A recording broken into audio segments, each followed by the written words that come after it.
자, 안녕하십니까. 오늘은 12주 두 번째 시간으로서 피트 몬드리안과 그 다음에 우리는 끌레로 여러분들을 안내하겠습니다.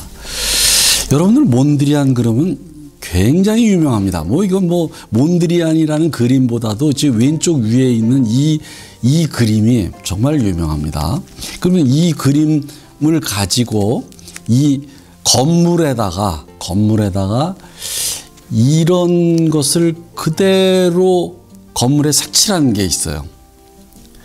그 건물 자체를 이 도형으로 이 그림을 바탕으로 만들었는지 아니면 색칠만 했는지는 잘 모르겠는데, 여러분들 여기서 인천공항 가다 보면, 인천공항 가까이 가다 보면 삼성 무슨 공장이 있습니다. 그 공장 건물이 이렇게 돼 있어요. 근데 이건 워낙 유명한 그림이죠. 그러면 여러분들, 그러면 이 그림에서 보다시피 그리고 지금 사진에서도 지금 이러면서 이러고 있잖아요. 이것은 무엇입니까? 요가를 하거나 뭔가 신비주의 사상가들이 뭔가를 갖다가 딱 하면서 구도를 하는 거예요. 그런 것처럼 이 그림을 볼 때 군더더기가 다 떨어져 나가고 깔끔하게, 정말 이렇게 깔끔할 수가 없어요. 그런데 단지 여기에는 세 가지 색이 빨강, 노랑, 파랑, 그것도 선의 굵기가 좀 달라지고 면의 정사각형과 직사각형의 크기가 달라질 뿐입니다. 정말 깔끔해요. 그래서 여기서 우리는 보통 이 사람 스스로가 그림의 이론 자체가 구도자처럼 정말 모든 것을 떨어내는 그러한 그런 기법을 보여줬고, 예술 그림을 보여주었고, 그리고 이 사람 자세가 그런 구도자와 같은, 실제로 이 사람은 신학자가 되려고 그랬습니다. 그러다가 나중에 무엇에 입문을 했느냐 하면은 그림에 입문을 했어요. 그런 길은 누구의 길과 같습니까? 바로 고흐의 길이 같습니다. 고흐가 바로 목사가 되려고 했다가 나중에 늦게나 이 그림에 입문을 합니다. 그런 것처럼 거기다가 또 이 피트 몬드리안은 누구의 어느 나라 사람이에요? 네덜란드 사람입니다.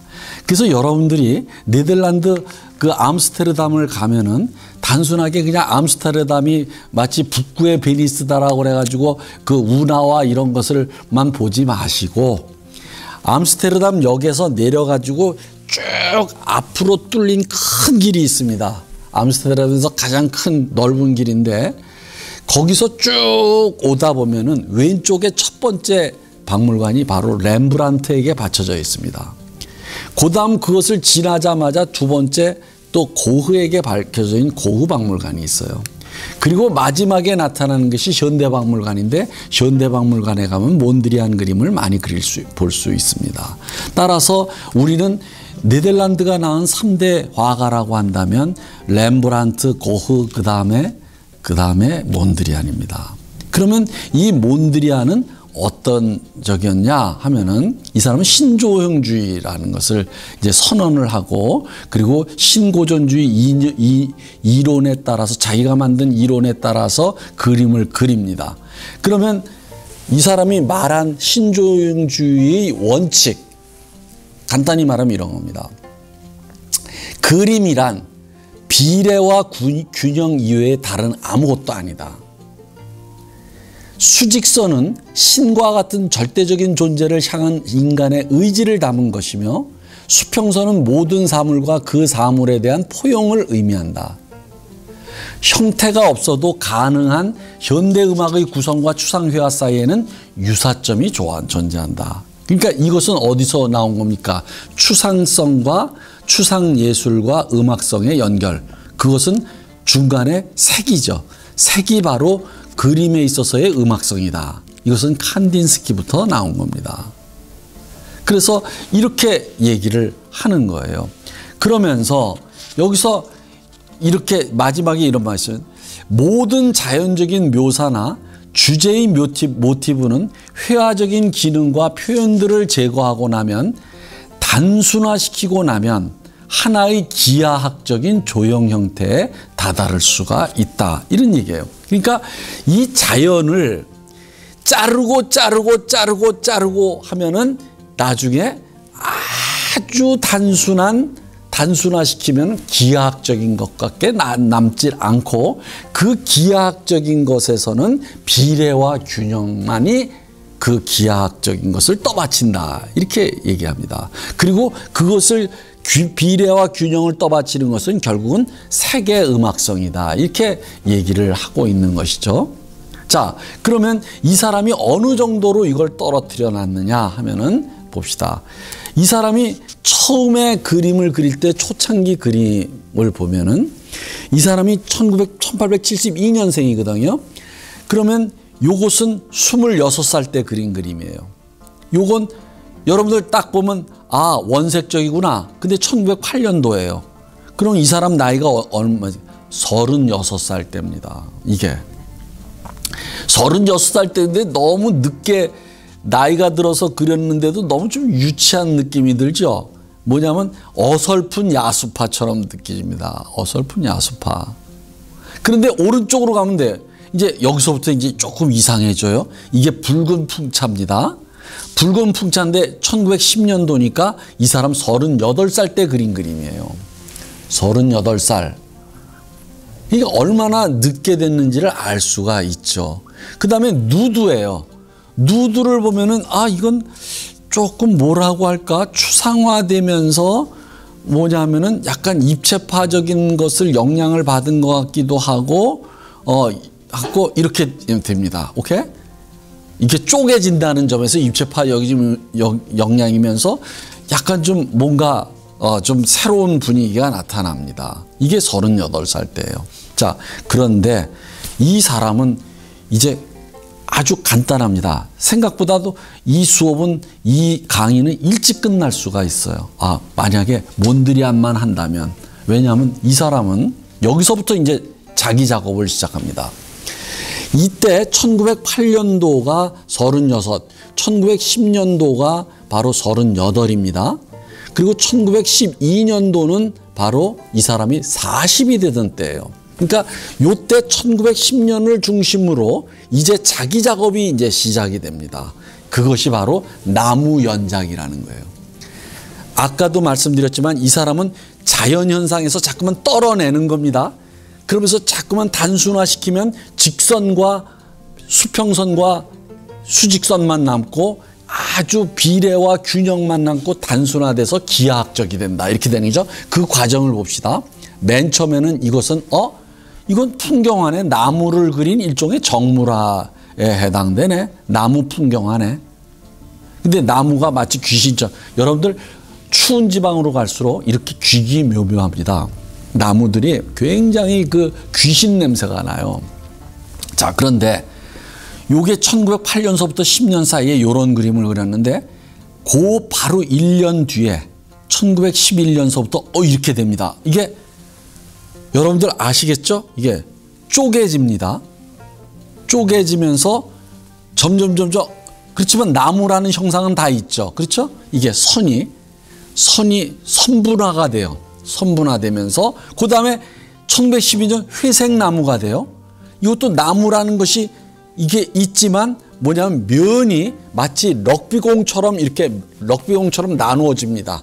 마치 이게 뭐라고 나무 럭비공과 럭비공 무늬 마냥 이렇게 각대기가 생깁니다. 꼭대기 거북등처럼 됩니다. 됐죠?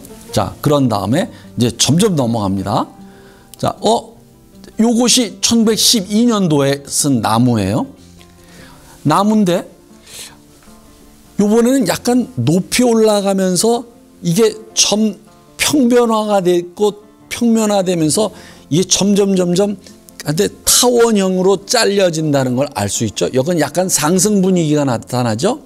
근데 그 밑에 나무는 수평적으로 이렇게 그 럭비공처럼 나타나는데 위와 아래가 다른 점이 있어요. 그 요쪽 왼쪽과 아래쪽에 다른 점이 있습니다. 무엇이 다를까요? 여러분들 럭비공의 선분이 위쪽에선 다 연결이 되어 있습니다. 그런데 여기서는 여기가 떨어집니다. 이런 데가 이렇게 끊어져요. 끊어진 선분이 이렇게 돼요. 이렇게 끊어진 선분이 됩니다. 그러면서 이제 점점 가는데 오른쪽에 있는 것은 이제 계속해서 이 사람이 트라이를 하는 겁니다. 여러 가지 여러 면에서 시도를 하면서 자기가 구도자처럼 이렇게 그리는 거예요. 마치 한석봉의 엄마처럼 계속 떡만 쓰는 겁니다. 떡만 쓰는 겁니다. 오케이? 떡만 쓰면 나중에는 어떻게 돼요? 한석봉의 어머니도 봤죠? 몬드리안의 그림처럼 떡이 딱 일정하게 기하학적으로 정사각형으로 인절미가 그렇죠? 이렇게 계속 하나를 써는 겁니다. 그러면 밑에 있는 나무는 왼쪽 위에 있던 나무가 점점 더 훨씬 요거와 비슷한데 요거와 요거는 비슷하고 왜냐하면 수평적으로 펴졌는데 요거는 뭡니까? 유리가 깨진 것처럼 되죠. 아, 입체파의 영향이 되는 거예요. 입체파가 되는 겁니다.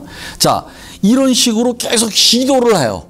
시도를 하다가 이 사람이 어떤 순간에 이게 생강 항아리가 있는 정물, 이것도 둘 다 입체파적이죠. 여기서부터는 꽤 괜찮은 이제 모양새가 나옵니다. 이게 자기가 이거 약간 세잔풍도 나면서 요거는 뭐랄까 분석 입체주의라고 할까 그런 냄새가 나면서 중간에 생강 항아리를 강조하고 있어요. 색깔로. 그러면 이제 넘어갑시다. 이제 1914년으로 3, 4년으로 넘어갑니다. 이제 구성이 돼버려요. 구성이 되면서 아까는 럭비공처럼 무엇이었어요? 타원형이었는데다가 선분이 뭐야? 곡선이었죠. 이렇게 원의 활골 모양의 곡선이었어요. 근데 지금은 이제 직선으로 쫙쫙 됩니다. 직선으로 되면서 여러분들 이 두 그림을 볼 때 어떤 느낌이 듭니까? 마치 여러분들 신문에 미로 찾기 있죠. 미로 찾기처럼 이렇게 해가지고 가운데 뭐 찾아가는 거 있잖아요. 어딘단 막히고 어느 데는 트이고 하면서 그런 미로 찾기 같이 됩니다. 이게 구성이에요. 구성.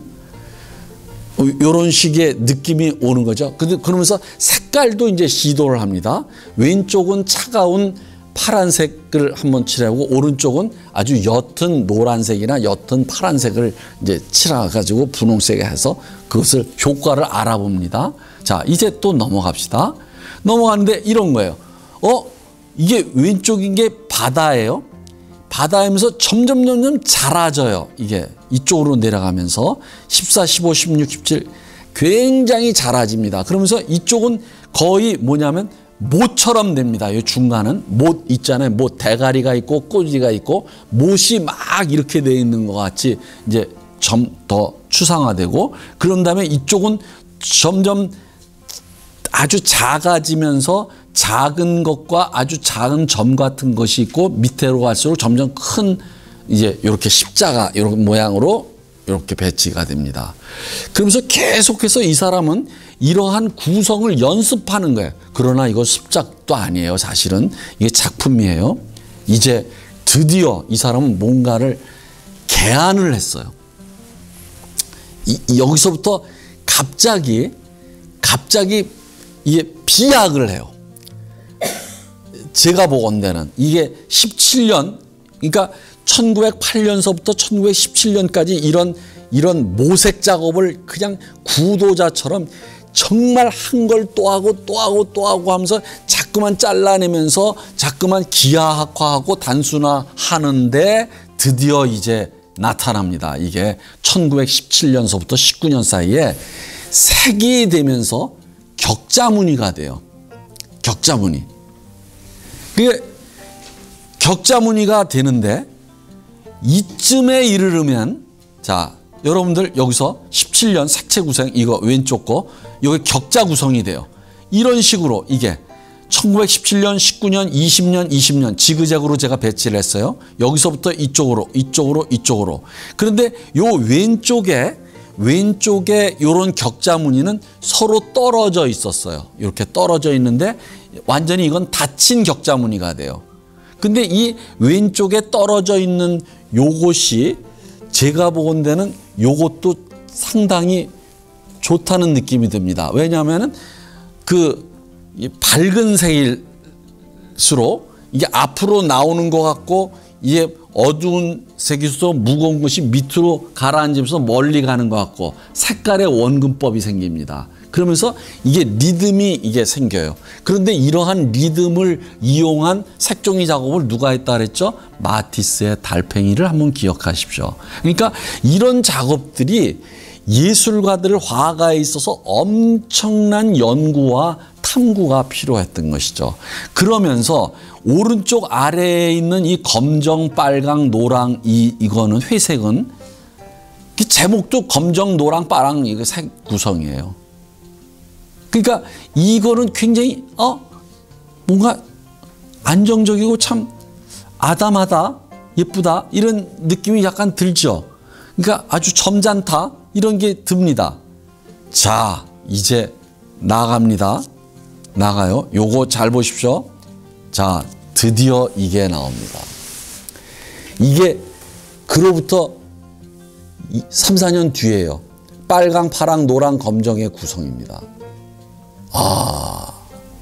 여러분들 오른쪽에 이 그림이 아까 우리가 처음 보여드렸던 거 있지 않습니까? 그것을 한번 봅시다. 자, 이 그림 빨강, 노랑, 파랑의 구성, 오케이? 이 그림 이전의 것인데 이 그림, 자, 이 그림 봅시다. 근데 여기서 잘 비교를 하세요. 여기선 선분의 굵기가 하죠. 그 다음에 굵기가 다릅니다. 까만 굵기가. 그 다음에 넓은 것과 작은 것, 오케이? 작은 사각형, 직사각형. 굉장히 아름답죠. 그런데 비해서 여기 봅시다. 요거는 뭐예요? 선분이 일정합니다. 까만색으로. 요거 아주 작은 차이가 느낌에 엄청난 큰 차이가 온다는 겁니다. 오케이? 그러니까 여러분들 까만 선분을 하나 그리더라도 굵기의 차이가 이렇게 큰 느낌의 차이가 오는 거예요. 그런데다가 여기는 무엇이에요? 큰 면을, 큰 정사각형을 색깔을 안 칠했어요. 그런데 나머지 작은 데를 칠했어요. 이것과 아까 그것은 빨간 것을 주홍색을 굉장히 큰 면에다가 정사각형에다 칠했죠. 그런 것들이 다르다. 그리고 이쪽이 요건 참 상큼하죠. 그러나 요것이 상큼한 이유가 있습니다. 요건 뭐냐, 검은색의 두께가 조금 달라요. 이게 변화를 주었어요. 그리고 색깔을 이것을 삼각형으로 자르면서 마른 목걸로 잘랐어요. 그러니까 이것은 정사각형의 이 오른쪽의 이 구성보다는 훨씬 더 뭐냐면 어떤 마른 목걸의 구멍으로부터 우리에게 환하게 다가오는 것을 느낄 수 있어요. 자, 이제 여러분들에게 제가 이제 질문을 하겠습니다. 여러분들 이거 어디서 많이 본 것 같아요? 색만 제외한다면 그것이 우리가 바로 뭐예요? 칸딘스키 할 때 요 그림에 요게 바로 우리나라 창호다. 기억나십니까? 그러면서 제가 천강 운강고택의 안채에 이걸 했습니다. 여러분들 지금 요게 넓은 정사각형이 보이시죠? 요거를 잘라냈다라고 생각하십시오. 요거를 요렇게 요거를 요렇게, 오케이? 요렇게 요것을 창호를 요렇게 잘라내서 거기다가 요 넓은 정사각형에다 빨간색을 칠한 것이다. 제가 이게 첫 번째입니다. 오케이? 첫 번째. 여러분들 우리의 창호가 이게 색깔이 없을 뿐이지만 사실은 몬드리안이 그렇게 자연을 단순화시키면서 기하학적으로 가는 그 마지막 기하학적 모래처럼 아주 정말 풍화작용을 겪어서 최소의 단위의 기하학적이 된 것이 바로 우리의 이것이다. 됐습니까? 자, 그러면 이제 한 걸음 더 나아가 봅시다.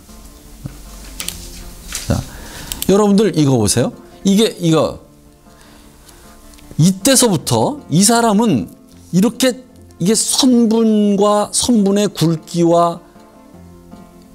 굵기와 그다음에 면을 어디다가 색칠해서 어떤 색을 칠하느냐에 따라서 이거 같은 경우는 굉장히 균형과 비례가 맞은 구성이처럼 안정적이고 정말 깎고 또 깎아서 더 깎을 데가 없고 색깔도 배치를 해보고 수많은 배치를 하면서 균형이 딱 맞아요. 아, 놀라워요. 그러니까 음악적이죠. 굉장히. 그러면서 난 몬드리안의 그림을 보면 바흐의 음악을 듣는 것 같습니다. 기하학적이고 구성이 잘 된. 자, 그러면 요번에는 한 걸음 더 갑시다. 요번에는 이게 굉장히 아주 좁아지고 넓고 이런 식으로 계속 배치를 다시 했네. 그죠? 자, 이게 그러니까 뭐냐면 리듬감이 생겨요. 빠른 박자가 떠오르고 요것은 느린 박자가 떠오르고 그러면서 이것을 불규칙하게 아주 정형화시켜서 그것을 뭐랄까 정제된 상태가 아니라 약간 빠른 리듬의 속도감 있게 느껴집니다. 됐죠? 요것을 이쪽으로 가져갑니다. 무엇이에요? 이게 이 사람이 이렇게 해서 무엇이냐면 콩코르드 광장, 이것은 파리에 있습니다. 콩코르드 광장의 인상을 이렇게 했어요. 그럼 여러분들 이거 뭘까요? 여러분들 이거예요. 격자무늬의 도시 설계예요. 이게 길이에요. 길. 오케이? 그 길과 그것의 길을 갖다가 자기 나름대로의 더 추상화 시켜가지고 길을에다 저기 한 겁니다. 요 트라팔가 광장, 이거 어디에 있어요? 런던에 있습니다. 런던의 이미지를 이렇게 광장의 이미지를 길의 이미지에. 자, 요게 런던이에요. 요거 뉴욕입니다. 요거 뉴욕이에요. 이제 아시겠죠? 그러니까 그런 도시와 광장, 도시의 광장과 길에서 받은 인상을 요런 식으로 했다는 겁니다. 됐어요? 자, 그러면 이제 더 넘어갑시다. 넘어가는 것이 자, 요거예요. 자, 이게 미완의 작품입니다. 유작이에요. 이게 부기우기예요. 부기우기라고 하는 것은 재즈의 일종이에요. 재즈의 일종인데 여러분들 이거 보세요. 요것이 길이라면 브로드웨이의 길이라면 길들이 만나는 곳이거나 아니면 길을 가다가 중간에 작은 사각형의 점이 있죠. 그럼 횡단보도라든지 정지선이라든지. 그런데 그것을 갖다가 이렇게 색깔을 배치해 가지고 보니까 마치 도시의 설계도를 보는 것 같아요. 여러분들 서울시라든지 대구시의 교통통제를 어떻게 합니까? 컴퓨터로 저기 교통통제소가 있는데 이렇게 나타납니다. 이렇게 점점 그러면서 여기에 리듬이 생깁니다. 이 속도감과 리듬과 마치 깜빡깜빡 그러면서 뭐랄까 불이 들어왔다 나왔다 청색으로 빨리 직진하십시오. 빨간색이 서십시오. 이런 거 있지 않습니까? 이런 게 오른쪽에 빅토리 부기우기예요. 이게 미완성작이라고 하는데 이 작품이 상당히 좋습니다. 이게 뭐냐면 연합군의 승리를 기원해 가지고 그 1944년도 있잖아요. 1944년도에 이제 연합군이 이기는데 그것을 기념해서 만든 거랍니다. 마치 진짜 빅토리 그러니까 승리를 갖다가 환영하는 것이 아주 밝은 빨강 노랑 파랑의 배합에 의해 가지고 기분이 업되어 있다는 것이 이렇게 들떠 있는 것이 보입니다. 자, 이제 마지막으로 갑시다. 그러면 여러분들의 이제 봅시다. 제가 아까 여기서 보여드리려고 했다가 말았어요. 무엇이냐면 자, 아까 이 부분은 내가 뭐라 했어요? 요 창호를 이렇게 했다 그랬죠? 기하학은 이렇고 색깔은 어떠냐 하면은 색깔을 봅시다. 여러분들 지금 요거 보셨죠? 요거 보셨죠? 그런데 이걸 제가 뒤에다 넣은 겁니다. 무엇이냐면 여러분들 이 오른쪽 아래에 있는 게 한국 전통 보자기예요. 여러분들 이 몬드리안이 1919년도에 작업하기 100년 전, 200년 전에 이거 한 겁니다. 이게. 근데 이게 이 몬드리안의 이 작품과 뭐가 더 손색이 없다고 생각지 않습니까?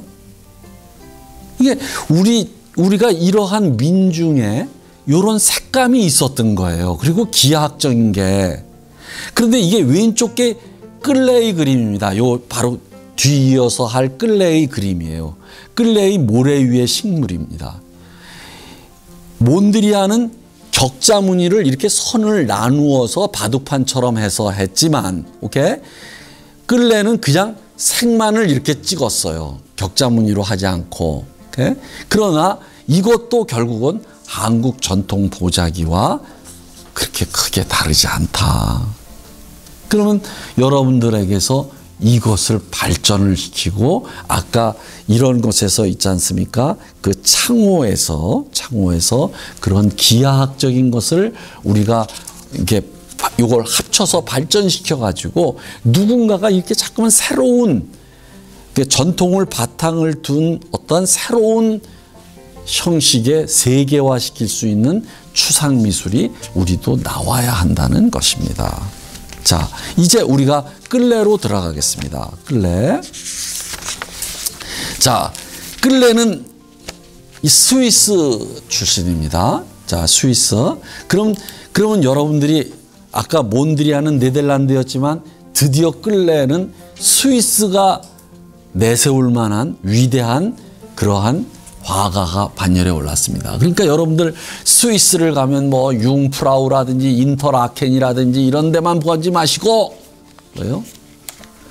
바로 클레 박물관에 가셔야 됩니다. 그럼 어디에 있느냐? 스위스의 수도인 베른에 있습니다. 베른. 그러니까 거기 가시면 끌레의 그림을 볼 수 있는데 이 끌레는 또 나름대로 대단한 그림을 보여주고 있습니다. 이 몬드리안과는 전혀 다른 측면에서 이 사람은 놀라운 자기 스타일을 그 독창적인 스타일을 창간해냈습니다. 자, 그런데 이 사람의 전기에 대해서는 딱 한 가지 사실. 이 사람은 나치에 의해서 퇴폐 미술로 됩니다. 그래가지고 이 퇴폐 미술에서 100여 점이 압류되고 그런 불운을 겪습니다. 그리고 해방되기 전에 이미 스위스에서 죽습니다. 그런데 이 사람의 그림을 보면은 굉장히 놀라웠다는 것을 알게 됩니다. 그래서 저는 여기다가 제목을 안 썼지만 사실은 이렇게 쓰고 싶었어요. 동심의 화가라든지 동심의 화가 파울 클레라고 쓰고 싶었어요. 그러면 여러분들이 이제 동심의 화가라고 하는 것을 요 다음부터 알게 됩니다. 이 파울 클레를 들어가기 전에 자, 이런 파울 클레의 요 말을 한번 읽어봅시다. 미술은 눈에 보이는 것을 그리는 것이 아니라 보이게 만드는 것이다. 예술은 눈에 보이지 않는 것을 보는 듯하게 만드는 것이다. 오케이? 보이지 않는 것을 보이게 만드는 것이다. 중요한 것은 이러저러한 형태가 아니라 형태를 만드는 것이다. 형태를 창조하는 것이다. 그러면서 인간은 그 자체가 자연의 영향력 아래에 있는 자연의 한 부분이다. 이게 이 클레입니다. 파울 클레. 자, 파울 클레의 그림으로 들어가 봅시다. 이게 초창기 그림이에요. 파울 클레도 조금 뒤늦게 그림을 시작했는데 그렇지만 이 사람도 놀라운 여러분들 이게 그 동판화예요. 여러분들 누구를 연상시킵니까? 에곤 슐레를 연상시킵니다. 이 사람이 대단한 이 스케치가 있어요. 그 다음에 밑에 요게 깡디드의 제25장이 있어요. 근데 그것을 이 그림으로 그렸는데 여러분들 이 그림의 제목을 보지 말고 여러분들 이것이 일종의 펜화인데 여러분들 보십시오. 무엇이 느껴집니까? 이 초창기 이 사람이 습작 비슷하게 그리는 그때 그런데 여기 있는 세 사람이 한 사람으로서 이것이 일어나는 것처럼 보이지 않습니까? 일어나고 그리고 한 사람은 무엇이에요? 딱 등에서 이렇게 거만하게 있는 겁니다.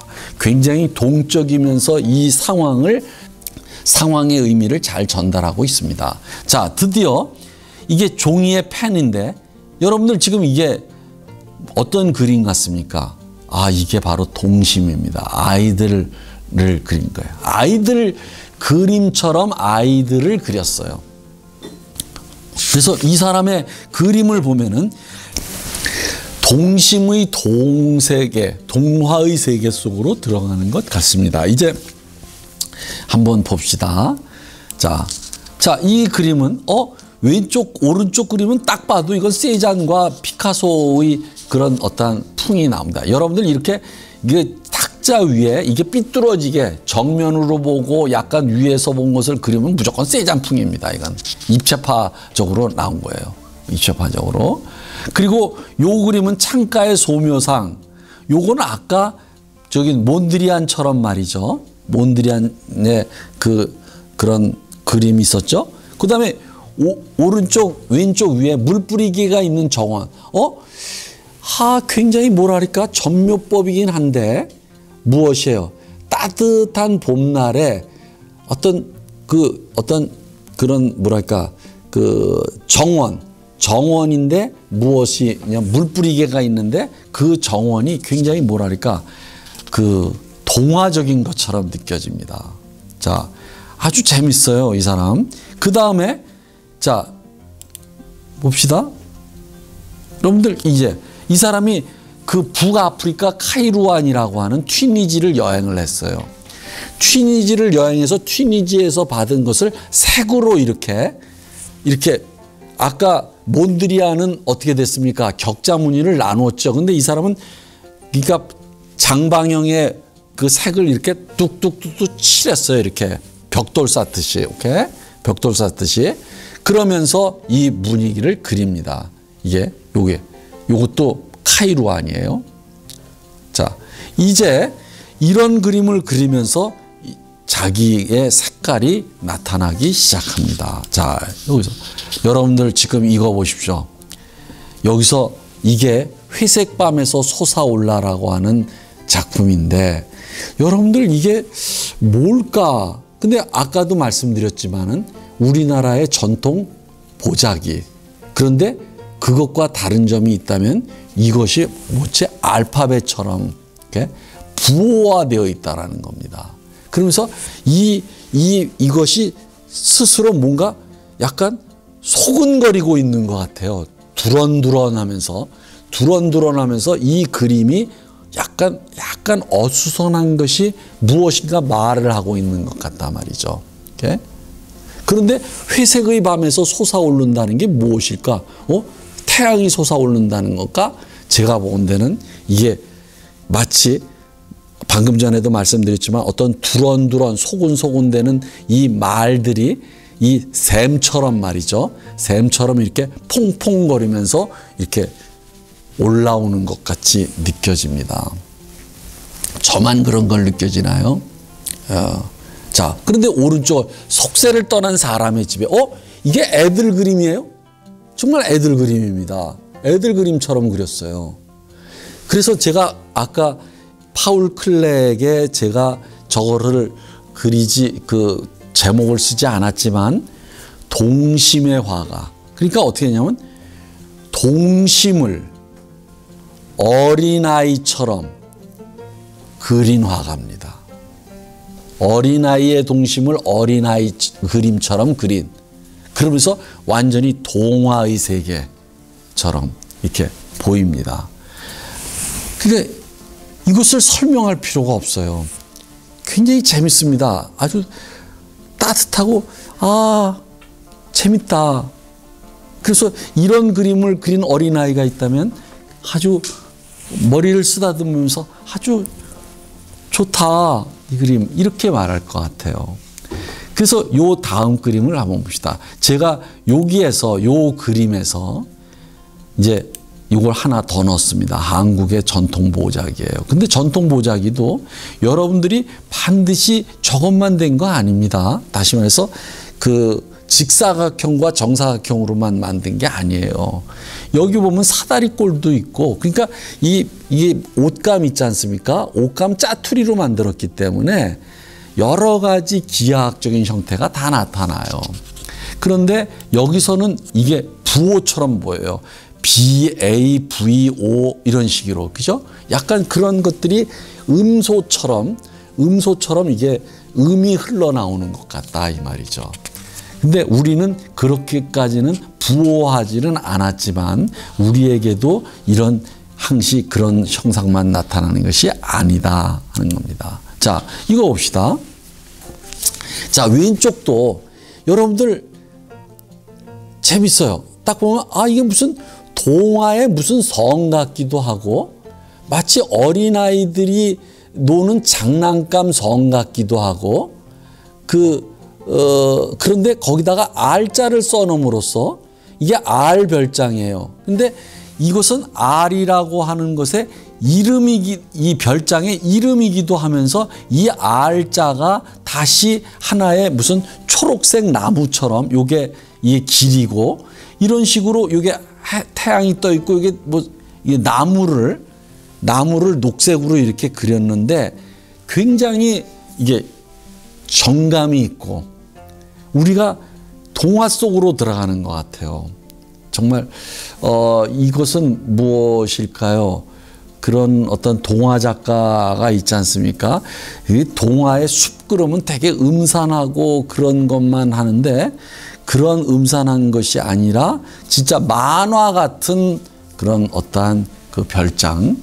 자, 이게 저녁의 작별이에요. 이게 1922년도 작품인데 그럼 여러분들 이게 뭘까요?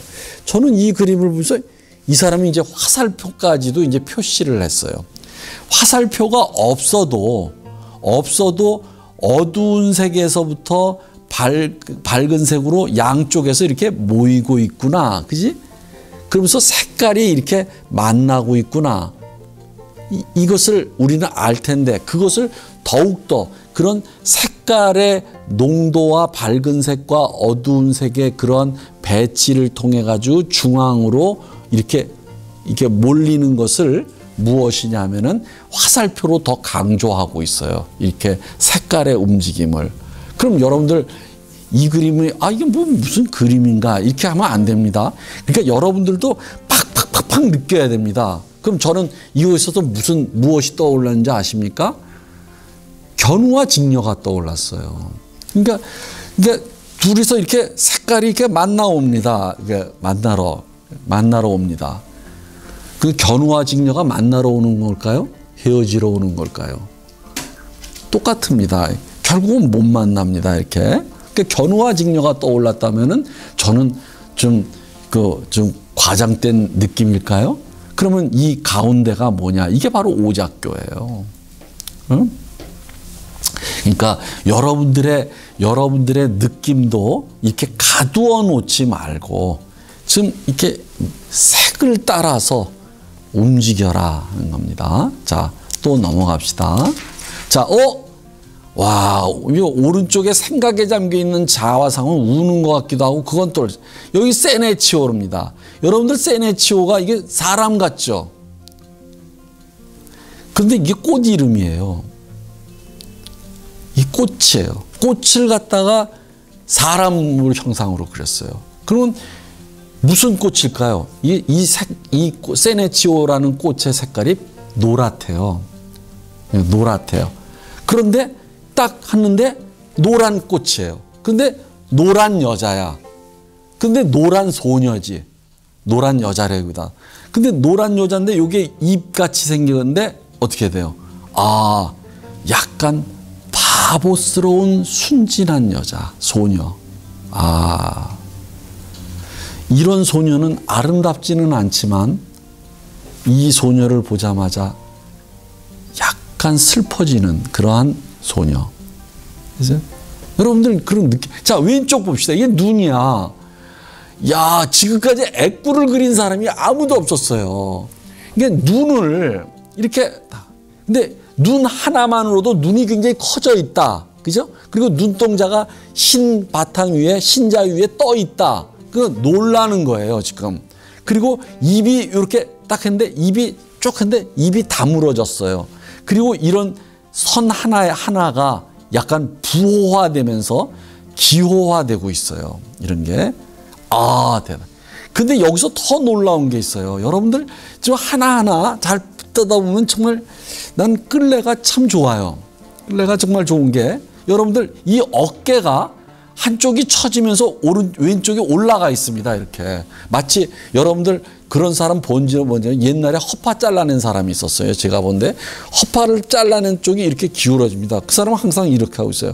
그러니까 남이 보기에 어떻게 돼요? 병신 같아 보입니다.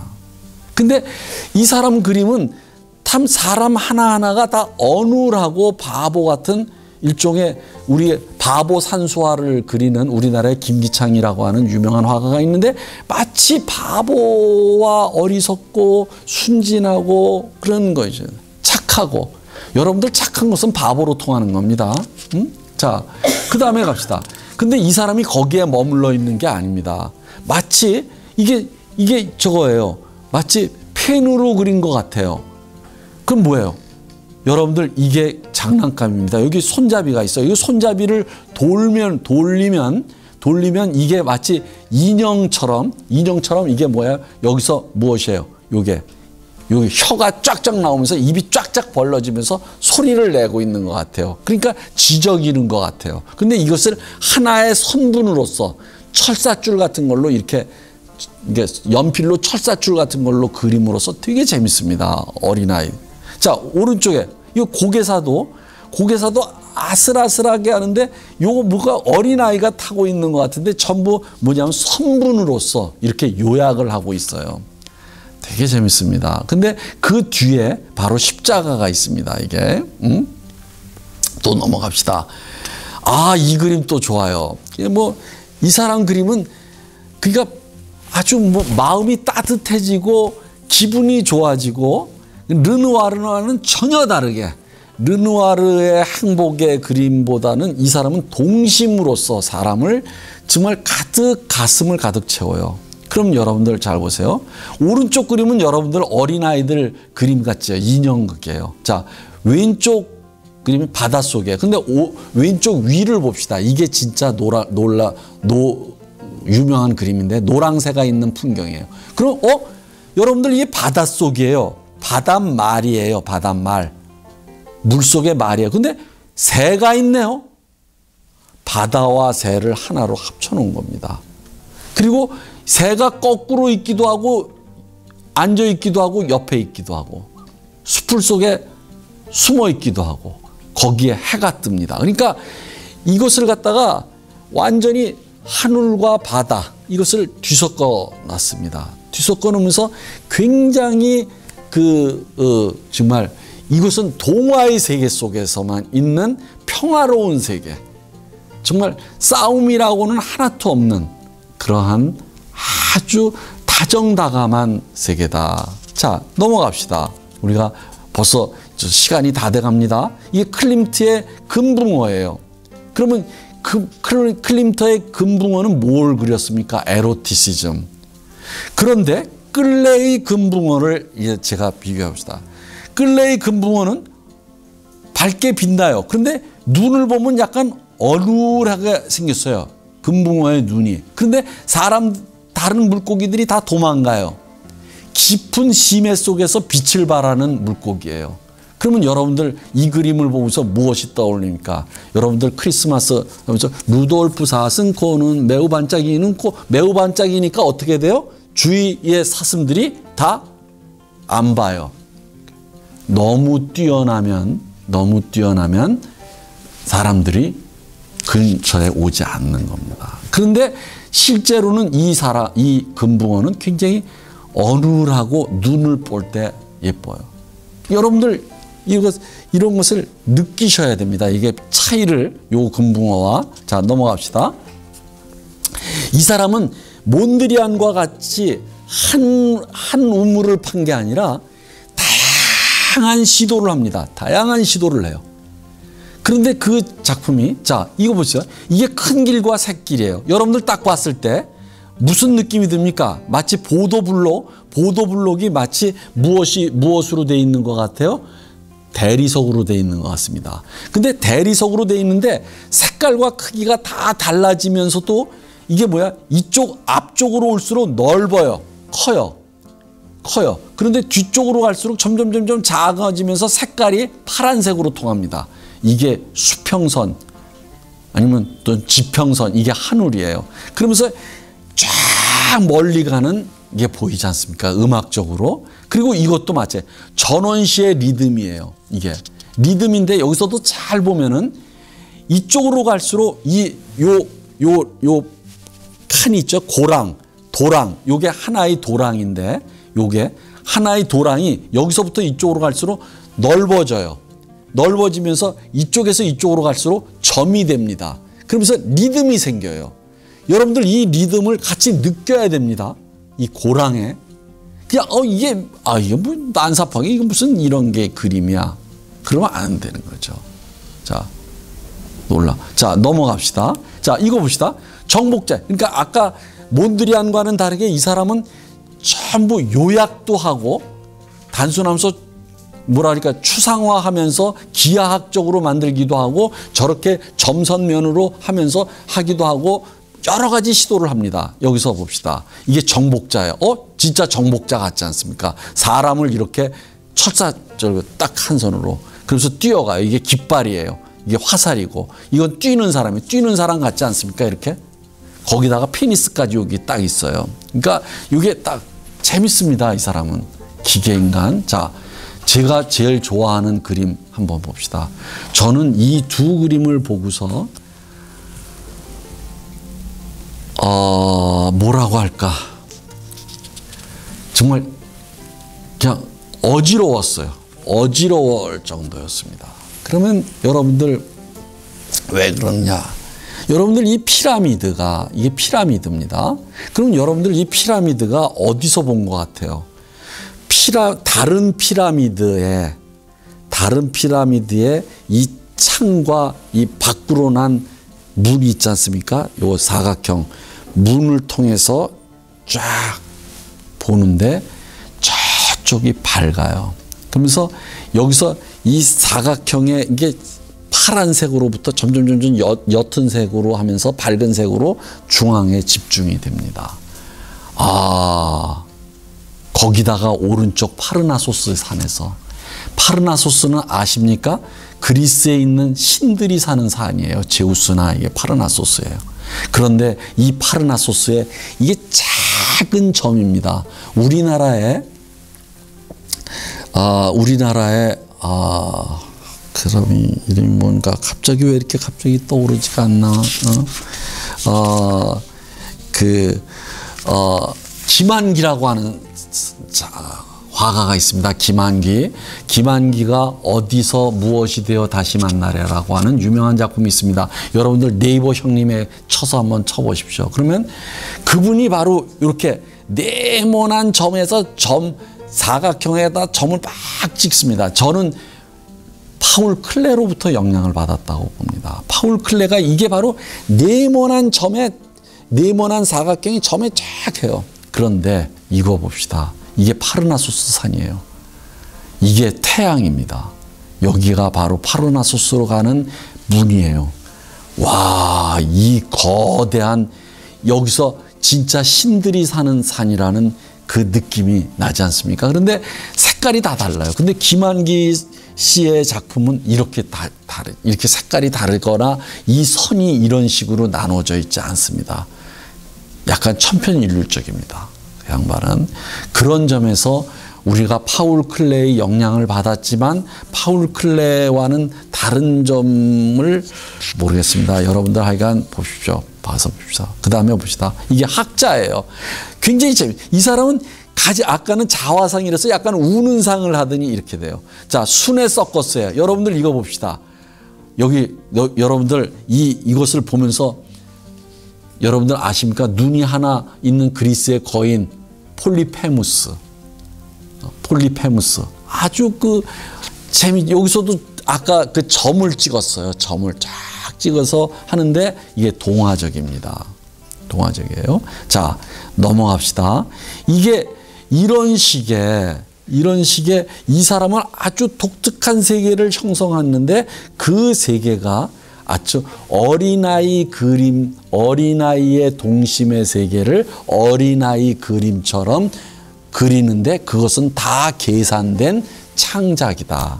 그러면서 자기가 만든 그러한 자기가 생각하는 동심의 세계를 보여주기 위한 그러한 의도된 창작의 세계다 하는 겁니다.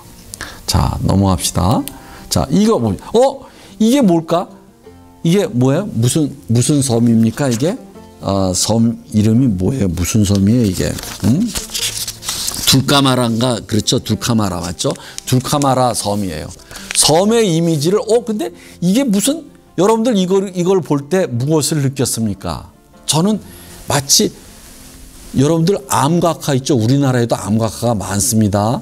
울산 반구대 암각화, 우리 경주에도 암각화가 있어요. 암각화 같아요. 그럼 무엇이니까 점점 기호화되고 부호화되면서 형상이 이렇게 문자화된다는 거예요. 그런데 그러면서도 굉장히 동심의 세계를 동심적이에요. 그리고 왼쪽에 고가다리의 혁명, 이거 굉장히 유명한 그림인데 여러분들 이거 보니까 무엇이에요?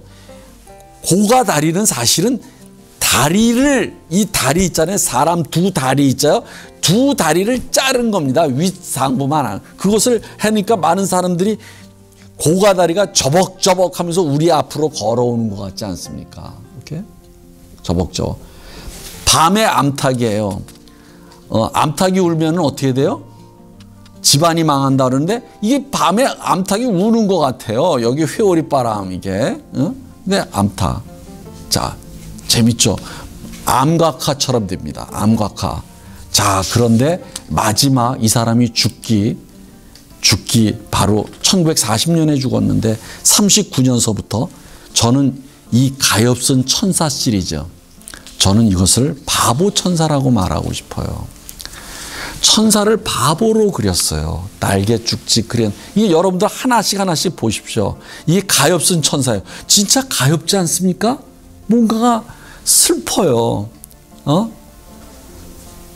무엇을 그렸는데 요거 오른쪽에 종을 달고 있는 천사, 요건 건망증이 있는 천사. 건망증이라는 것을 이렇게 선으로서 표시를 한 거예요. 그 다음에 울고 있는 천사, 고개를 숙였죠. 여기 아직 여성인 천사, 누구를 유혹하는 듯이 나 예뻐요 아주 하면서 이렇게 하잖아요.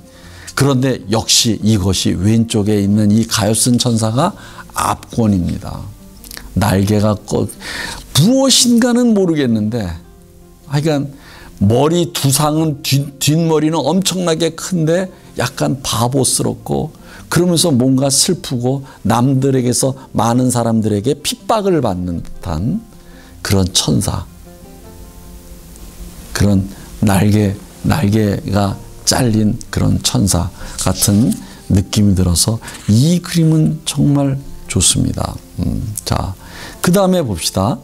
이게 이제 말년에 1940년에 죽기 바로 직전입니다. 여러분들 딱 봐도 알겠죠? 죽음의 무엇이에요? 죽음의 분위기가 탁 서려 있죠. 그러니까 이게 죽음의 신, 망령. 그런데 그 중에 요거 꽃의 소녀입니다. 이게 소녀예요. 뭐처럼 생겼습니까? 고양이. 그래서 소녀는 대개 고양이에 비유를 하지 않습니까? 그러다가 마지막 작품을 그렸습니다.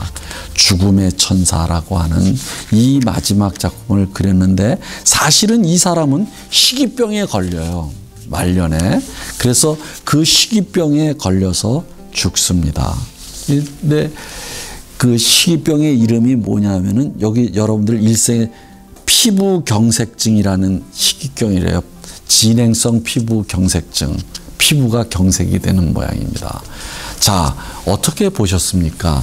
우리는 다시 한번 돌아가서 이 끌레의 가엾은 바보 천사를 한번 마지막으로 보면서 그가 마지막에 만난 그 천사가 바보와 죽음의 천사라고 하는 것을 다시 한번 기억하면서 여러분들이 스위스를 들을 일이 있으면 베른에 들러서 한번 보십시오.